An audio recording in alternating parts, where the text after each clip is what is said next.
Olá, começa aqui o Religare, Conhecimento e Religião. Eu estou aqui com o padre Cleto Calimão, teólogo salesiano. Ele veio ao programa falar sobre a beatificação de Dom Oscar Romero. Seja bem-vindo, padre Cleto. Muito obrigado, é muita satisfação estar aqui com você. Alegria nossa. Acompanhe as notícias da nossa programação pelo site da TV Horizonte. O nosso endereço é www.tvhorizonte.com.br.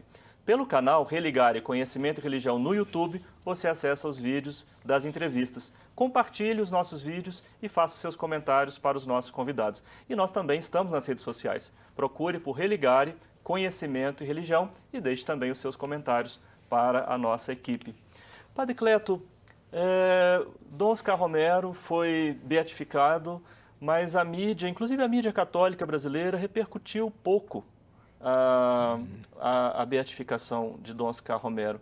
Quem foi Dom Oscar Romero? Vamos aproveitar esse programa para reacender a memória, né, de quem foi Dom Oscar Romero e a sua importância para a Igreja na América Latina. Oscar Romero era um bispo modesto, humilde. Ele tinha uma diocese no interior, lá de El Salvador. Depois foi, de fato, escolhido para ser arcebispo da cidade de El Salvador, da arquidiocese. Quando ele entrou, ele era considerado um pouquinho conservador, devagar, como a gente diz, né?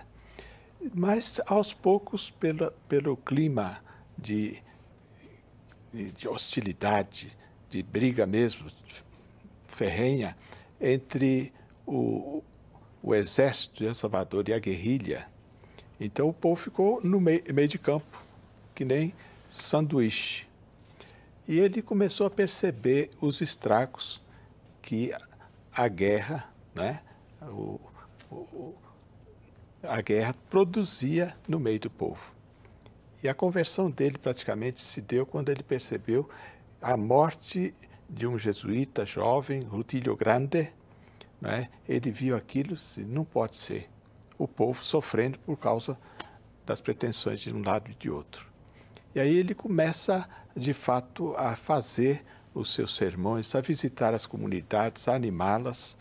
E a partir do que ele colhia nas comunidades, ele construía o sermão dele na catedral aos domingos. Ele escrevia, anotava e gravava. É interessante isso aí, para o futuro, né? Para nós todos. Esse material está disponível? Está disponível, é exato. É impressionante. E esse sermão dele era ouvido por todo mundo. E em Salvador e na redondeza dos países ao redor. Isso, é claro, produz um impacto, né, justamente nos militares. Né, os militares e os guerrilheiros, por outro lado. Agora, quem matava mais?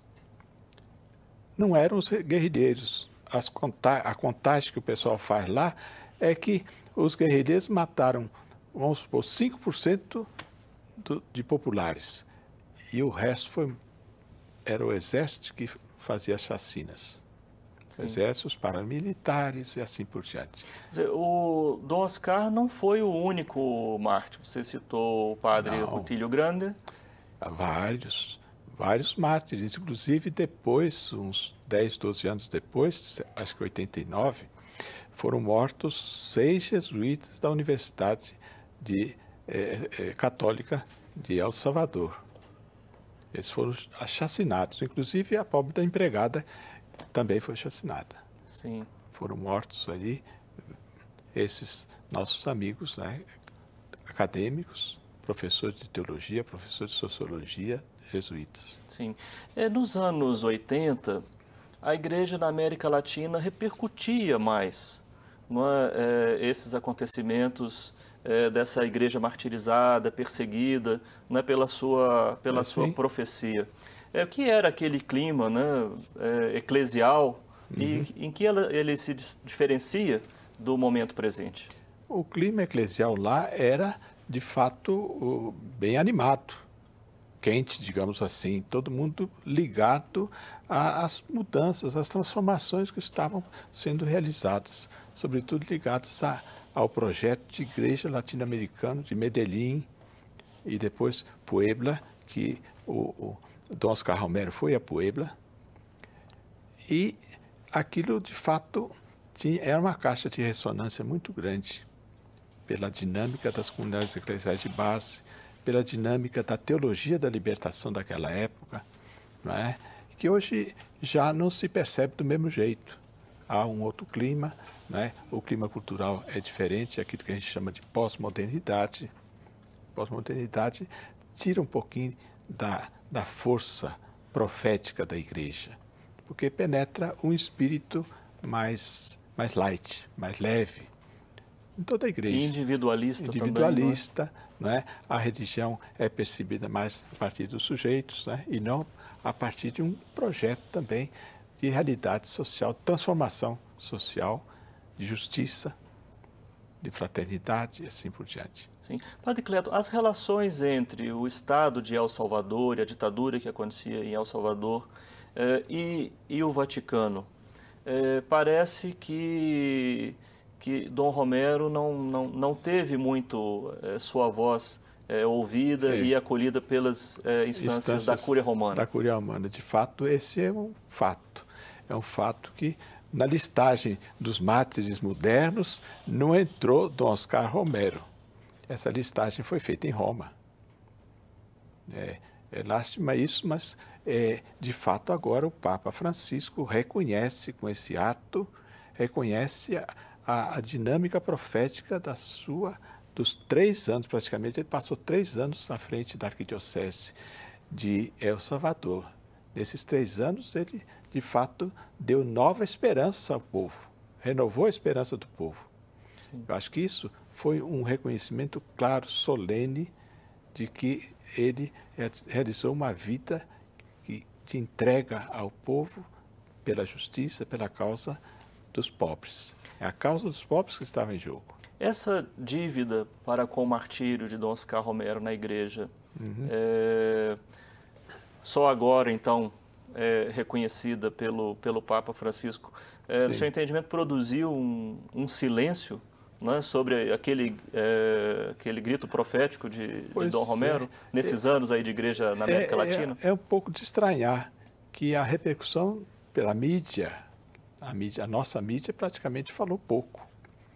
Mais ainda, a mídia católica também não ficou muito entusiasmada, pelo menos eu não percebi, né? Mas acontece que os tempos são outros, não é? Se fosse naquele tempo, era outra coisa, mas naquele tempo o Papa era outro também, né? E o Papa não era muito simpático ao processo de libertação latino-americano, o João Paulo II. Então, ali o clima era diverso.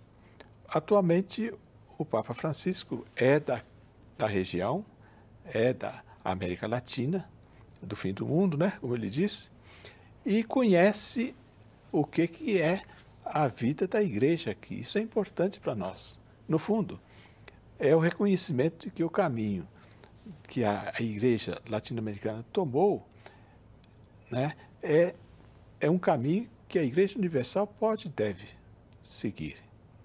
Por exemplo, a questão da opção preferencial pelos pobres não é um resultado da vontade dos bispos latino-americanos sem mais, é evangélica.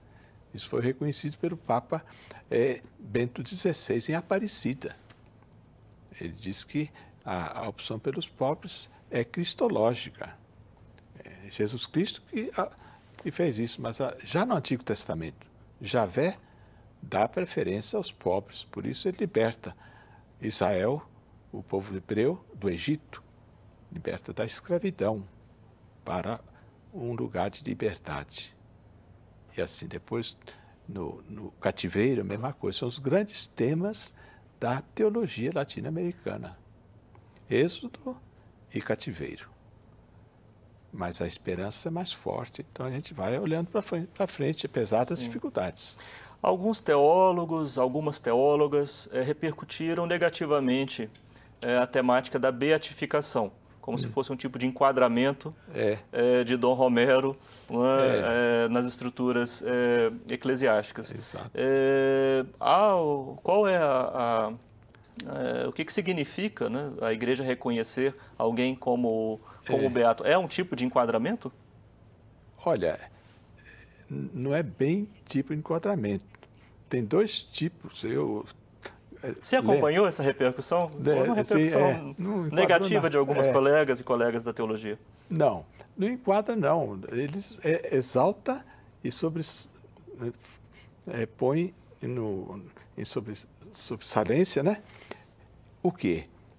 A vida de Oscar Romero e a sua entrega, sua morte, martírio.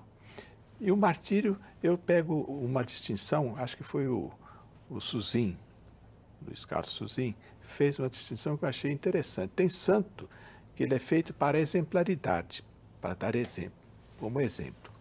E tem outros que são colocados no altar como uma dimensão programática, quer dizer, não só ele como santo, mas também o programa de vida dele, de entrega pelos pobres, pelos humildes, a luta pela justiça, tudo isso é um programa que não é simplesmente da igreja de El Salvador, é de toda a igreja, de todos os povos, no fundo. Bom, nós vamos continuar a nossa conversa no segundo bloco. Eu recebo o padre Cleto Calimã e nós estamos falando sobre a declaração de Dom Oscar Romero como beato pelo Papa Francisco e a repercussão na Igreja da América Latina. Nós vamos fazer um breve intervalo e voltamos já.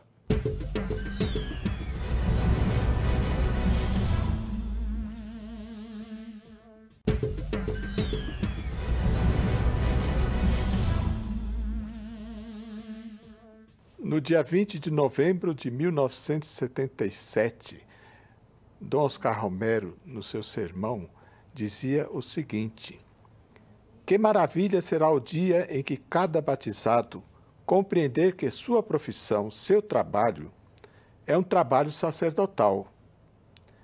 Que assim como eu celebro a missa no altar, cada carpinteiro celebra a sua missa na sua carpintaria. Cada profissional, cada médico com seu bisturi, a mulher na feira, no seu lugar de trabalho, estão fazendo um ofício sacerdotal. Quantos motoristas que escutam esta mensagem no seu táxi? Tu, querido motorista, junto ao volante do seu táxi, és um sacerdote se trabalhas com honradez, consagrando a Deus seu táxi, levando uma mensagem de paz e de amor a teus clientes que vão no seu automóvel. Estamos de volta com o Religário. Nós acabamos de acompanhar um trecho de uma homilia de Dom Oscar Romero e também imagens do Marte, que foi beatificado recentemente pelo Papa Francisco. Dessa homilia, Padre Cleto, que mensagem nós podemos colher para a participação do leigo, do cristão, na igreja e na sociedade? A grande mensagem é que a participação do cristão na vida eclesial, na sua missão, é algo que pertence, que faz parte da dimensão batismal, é graça do batismo. Portanto, é um dever e direito à participação. O leigo está na sua casa. Eu gosto de citar de vez em quando um texto da carta Exortação Apostólica de Papa Francisco, Evangelii Gaudium, a alegria do Evangelho, que ele diz o seguinte, que o protagonismo para a evangelização é de todos os batizados. Todos os batizados são chamados a serem protagonistas da evangelização. E tirou aquele enfoque do protagonismo do leigo. Não, eu sou padre, eu tenho que viver o meu batismo do jeito que você vive. Sim. Rompe com essa separação, né? Rompe com essa distância. Sim. Né? Essa distância, ela não é evangélica enquanto tal, é a distância que historicamente foi se criando entre os batizados. Sim. Você havia dito que há santos que são feitos em função de um programa, né? Sim. Eles representam uma proposta programática. Exato. A proposta programática de Dom Oscar Romero, em que aspectos, além desse que você acaba de comentar, coincide com a proposta programática do Papa Francisco? Olha, coincide praticamente em tudo, porque ele... Praticamente em tudo. Porque o programa de Dom Oscar Romero é o programa de Medellín, que ele viveu na pele, com o próprio sangue, entregando sua vida. E o programa do Papa Francisco também está nessa direção, é ativar todo batizado para que seja evangelizador, testemunho do Evangelho de Jesus Cristo. Sim. Eu acho que isso que é o grande... Essa é a grande proposta programática dos dois. Dos dois.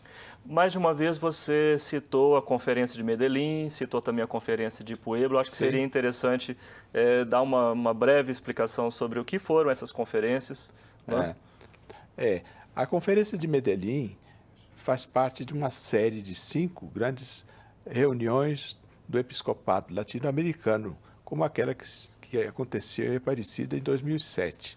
Sei. A primeira foi no Rio de Janeiro, em 1955, a segunda em Medellín, uma cidade da Colômbia, 1968, a terceira foi em Puebla, uma cidade do México, e a quarta foi em Santo Domingo, na República Dominicana, em 1992. A quinta foi conosco. E essas primeiras conferências tinham como objetivo repercutir o Vaticano II, o Concílio Vaticano II aqui na América Latina? Exato. A pergunta de Medellín foi justamente como nós vamos acolher a mensagem do Vaticano II a partir da realidade que é própria nossa. E ali deu Medellín. Sim. E Puebla deu continuidade a isso. Sim, sim. Então, no seu entendimento, Dom Oscar Romero é fruto desse processo também, como o Papa Francisco? A Igreja Latino-Americana foi absorvendo, através da renovação teológica, de uma nova consciência eclesial, foi acolhendo o concílio. Alguns mais, alguns menos. Eu disse no começo que o próprio Dom Oscar Romero era mais conservador quando entrou como arcebispo. Depois ele percebeu a realidade e ali se entregou totalmente. Então, o programa que ele colocou em pauta em El Salvador espelha um pouco da Igreja Latino-Americana daquele tempo. Isso aí é um caminho de busca e de realização de uma vivência que era própria daquela época, os anos 70 para 80. Para todos nós que vivemos, principalmente você viveu isso muito mais intensamente por dentro, né? A teologia da libertação na América Latina, sua proposta, opção preferencial pelos pobres na igreja. Por um tempo, esse processo de beatificação foi sendo retardado, né, com um certo receio de que Dom Romero pudesse representar, né, o ícone dessa teologia. As suspeitas sobre a teologia da libertação caíram? Eu acho que sim, porque até o pai da teologia da libertação, não é? O Gutierrez, foi recebido outro dia do Vaticano. Não é? E o importante é que Dom Oscar Romero não foi levado, né, mais depressa a santidade, a ser santo, por suspeitas, porque na Cúria Romana se dizia que aquilo era um problema político. Sim. E não um problema de justiça e de fé. O ódio, né? Ódio à fé. Em ódio da fé. Então, por causa da fé. E agora o Papa Francisco diz, não tem nada, a questão política quanto tal, ele está na defesa do povo, pela justiça. Né? E por causa da sua fé, ele entrega a sua vida. Sim. A teologia da libertação, mais que uma teologia para a igreja na América Latina, é um discurso teológico, uma proposta teológica para toda a igreja? Na sua fase mais madura, de fato, ela foi acolhida na Igreja Universal, né? Através de um pouco as dúvidas que surgiram, sobretudo nos anos 80, né? Quando o cardeal Ratzinger era prefeito da Congregação da Doutrina da Fé, mas aquilo já foi superado. Então, os próprios teólogos da libertação fizeram, digamos assim, a peneiragem das posições mais duras e acolheram outras dimensões. Inclusive que nós, nos anos 70, começo de 80, nós tínhamos uma análise estrutural, socioestrutural, muito forte. A partir dos anos 90, entrou uma análise sociocultural para contrapor. E o sociocultural se preocupa também das pessoas, dos grupos sociais. Você percebe que todos, a maioria é pobre, mas lá no meio tem afrodescendentes, tem mulheres que sofrem, que são diferentes, é diferente a questão. Os indígenas e assim por diante. Os grupos minoritários. Sim, a sim. percepção que a teologia da libertação teve desses grupos minoritários entrou na pauta. Sim, sim.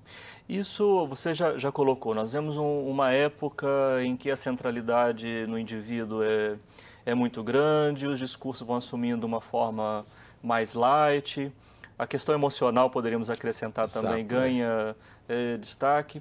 A beatificação de Dom Romero, a presença hoje do Papa Francisco na liderança da Igreja Católica, isso pode, de alguma maneira, suscitar na comunidade dos batizados, para falar de todos aqueles, né, que são responsáveis pelo processo de evangelização, recuperar o dinamismo profético na Igreja? Olha, essa é uma esperança nossa, né? É que isso seja um incentivo grande às comunidades eclesiais a retomarem o seu entusiasmo, a sua alegria, a sua participação nesse projeto de uma igreja mais jovem, mais dinâmica, mais ligada ao mundo dos pobres. Comprometida com a justiça? Comprometida com a justiça e não simplesmente comprometida com parcelas minoritárias que, de fato, tomam conta da sociedade, né? Muito obrigado, Padre Cleto, pela sua participação aqui no Religare, mas nós não estamos terminando, vamos acompanhar mais um trecho de uma homilia de Dom Oscar Romero, à véspera de seu martírio, em imagens e com a leitura aqui do Padre Cleto. O martírio é uma graça de Deus que não creio merecer. Porém, se Deus aceita o sacrifício da minha vida, que meu sangue seja semente de liberdade e sinal que a esperança se torna realidade. Minha morte, se aceita por Deus, seja para a libertação do meu povo e como testemunho de esperança no futuro. Vocês podem dizer, se chegarem a me matar, que perdoo e bendigo aqueles que me matarem. Desta maneira, se convencerão que perdem o seu tempo. Um arcebispo morrerá, porém a Igreja de Deus, que é o povo, nunca perecerá. O Religare de hoje fica por aqui. Obrigado a toda a nossa equipe, obrigado pela sua companhia. Um abraço muito cordial e até a próxima semana com o novo Religare, Conhecimento e Religião.